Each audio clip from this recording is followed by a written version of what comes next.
सभी वन मित्रों को मेरा नमस्कार। देखिए, दिशा दृष्टि यूट्यूब चैनल पे आप सभी का स्वागत करते हैं। यहाँ पे बात करते हैं वन मित्रों की मांगों के बारे में। क्या उनकी मांगे हैं, कितनी महत्वपूर्ण उनकी मांगे हैं और वो यहाँ पे क्या डिमांड कर रहे हैं और वन मित्र हमारे लिए क्यों महत्वपूर्ण है। देखिए, वन मित्र की अगर बात करें तो इतनी अच्छी स्कीम है, हरियाणा सरकार की बहुत ही अच्छी स्कीम है, जिसमें हम बात कर सकते हैं हमारे पर्यावरण को लेके। लेकिन यहाँ पे वन मित्र को मजबूर किया गया है, यानी यहाँ पे वन मित्र भी मजबूर हैं, ना तो उनके गड्ढे ठीक से अप्रूव होते हैं, ना उनकी यहाँ पे किसी प्रकार की आर्थिक रूप से सहायता मिलती है। बहुत सारी प्रॉब्लम्स उनको आ रही हैं। तो यहाँ पे उनका क्या समाधान हो सकता है। देखिए, सबसे पहले तो सभी वन मित्र यहाँ पे रोष प्रदर्शन, विरोध प्रदर्शन कर रहे हैं, जो कि सरकार के खिलाफ। उनकी सरकार से यही मांग है कि उनको भी यहाँ पे, और नहीं तो कम से कम HKRN के अंडर में उनको भी लिया जाए। उनकी ये मांग जायज़ भी है। जब वो काम करना चाहते हैं और वो काम कर भी रहे हैं, अभी जैसे सरकार के द्वारा जो अभियान चलाया गया है, एक पौधा माँ के नाम, तो यहाँ पे उसी में वो बढ़ चढ़ के भाग ले रहे हैं। हर जगह वन मित्रों ने बहुत अच्छा काम किया है और कर भी रहे हैं। अगर उनको भी यहाँ पे कौशल के अकॉर्डिंग, HKRN के अकॉर्डिंग उनको भी भर्ती किया जाता है, उनको भी यहाँ पे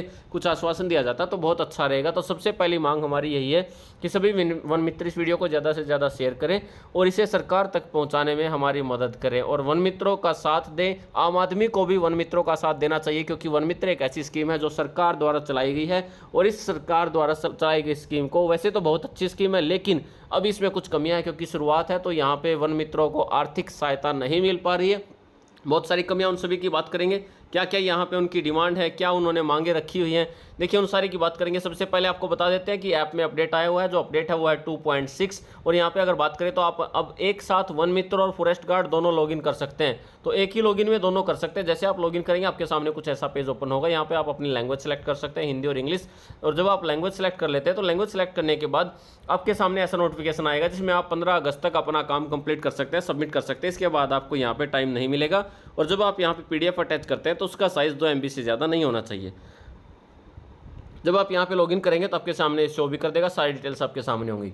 देखिए, यहाँ पे बात करते हैं वन मित्रों की मांगे क्या है। थोड़ी सी मांगे मैं आपको दिखा देता हूँ और आप इस वीडियो को ज़्यादा से ज़्यादा शेयर करें, ताकि सभी तक ये मांगे पहुँच सके। और वन मित्रों की मांगे एकदम जायज़ हैं, जो कि बिल्कुल सही हैं। और यहाँ पे सरकार को उनके बारे में सोचना चाहिए, क्योंकि उनका भी परिवार है, वो भी यहाँ पे काम कर रहे हैं। 1000 पौधे लगाना और बारिश आने के बाद उनको मिट्टी से ढक देना, बारिश की वजह से सारे गड्ढे खराब हो जाना, तो यहाँ पे बहुत सारी प्रॉब्लम उनको आ रही है। देखिए, बात करते हैं यहाँ पे क्या उनकी मांगे हैं।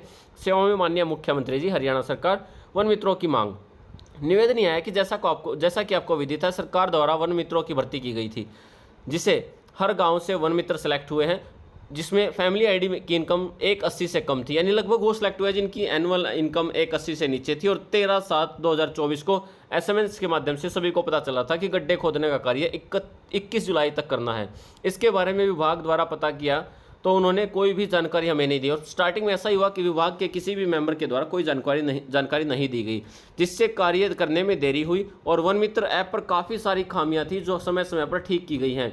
बहुत सारी प्रॉब्लम्स यहाँ पे आई हैं। हर रोज़ नया अपडेट आता था। और ऐप जिसमें साइज़ भी एक ऐप का बहुत बड़ा था, जिससे मोबाइल फ़ोन हमारे पास इतने अच्छे नहीं थे। यानी बहुत सारे लोग ऐसे हैं जिनके पास स्मार्टफोन बहुत अच्छी क्वालिटी के नहीं थे, वहाँ पे ऐप अच्छे से काम नहीं कर रही थी। आप महोदय को ये अवगत कराया जाता है कि विभाग द्वारा गड्ढे खोदने की तारीख 31 जुलाई कर दी, जिससे समस्या को देखते हुए देखने को मिली कि जो गड्ढे पहले खोदे गए थे वो काफ़ी ख़राब अवस्था में हो गए, जिसके कारण वे गड्ढे वेरीफाई होने के लायक नहीं थे। अतः महोदय से निवेदन है कि इस स्कीम में कुछ बदलाव करें, अन्यथा ये भर्ती वन मित्रों के लिए सिर्फ मजाक का विषय बन रही है।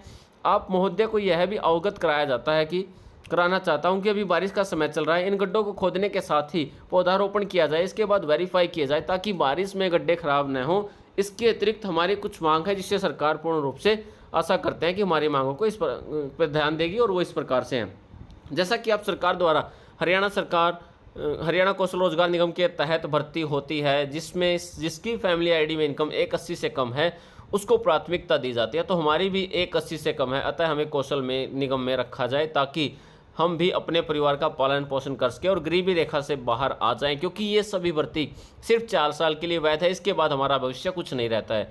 कुछ राज्य में तो भर्ती परमानेंट भी है और कुछ कौशल जैसे निगम के अधीन है। इसके अतिरिक्त कुछ राज्यों में वन मित्रों के विभाग द्वारा 30% मानदेय बिंदु को जो अच्छा कार्य करते हैं उन्हें रेगुलर किया जाता है। दूसरे पॉइंट पे आते हैं, बारिश की वजह से हमारे गड्ढे खराब हो गए हैं, जिससे हमारा कोई दोष इसमें नहीं है, अतः इन गड्ढों को भी काउंट किया जाए, उसका मानदेय दिया जाए, ताकि सरकार द्वारा जो मुहिम चलाई गई है उसमें हम बढ़ चढ़कर योगदान कर सकें और हमारा हौसला भी बना रहे। इसमें तीसरे नंबर पे आते हैं गड्ढा खोदने के साथ ही पौधारोपण किया जाए ताकि हमें किसी प्रकार की परेशानी का सामना ना करना पड़े, यानी गड्ढा खोदने के बाद ही पौधारोपण हो जाए तो यहाँ पे बारिश आने पे भी कोई दिक्कत नहीं होगी। विभाग द्वारा जारी एप्लीकेशन का वन मित्र का साइज जो ऐप है उसका साइज कम किया जाए ताकि हमें ऐप चलाने में कोई परेशानी ना हो और बार बार एप्लीकेशन में अपडेट ना करें। हमारा मानदेय फिक्स किया जाए ताकि हम भी खुल के बोल सकें और सरकार द्वारा हमें वन मित्र नियुक्त किया और हमें भी सरकार बराबर वेतन दे रही है, यानी हमें भी ऐसा लगे कि सरकार के द्वारा हमारी तरफ कुछ देखा जा रहा है। जो गड्ढे खोदने की दूरी दी गई है वो लगभग 25 फुट की है, यानी 8 मीटर की है, जिसके कारण गांव में पर्याप्त भूमि नहीं मिल पाती है। अतः गड्ढे खोदने की दूरी 10 से 12 फीट की जाए, क्योंकि फलदार पौधे की इतनी दूरी की आवश्यकता होती है और फलाव में भी 10 से 12 फीट हो जाती है। और यहाँ पे बात करें नेक्स्ट की, तो हमारे सामने एक और समस्या आई है कि अभी हाल ही में एक वन मित्र साथी गड्ढा खोद रहा था तो सांप ने उसे काट लिया और ये हादसा दोबारा भी हो सकता था, हमें मेडिकल क्लेम भी मिली और ये तो बहुत ही ज़रूरी है, यहाँ पे मेडिकल क्लेम तो होना ही चाहिए, जो कि जोखिम की श्रेणी में आता है। तो किसी भी वन मित्र के साथ कोई दुर्घटना होती है जिसके कारण वन मित्र को किसी प्रकार के शारीरिक नुकसान होता है तो उसका क्लेम भी किया जा सके, यानी यहाँ पे ये तो जरूर होना चाहिए।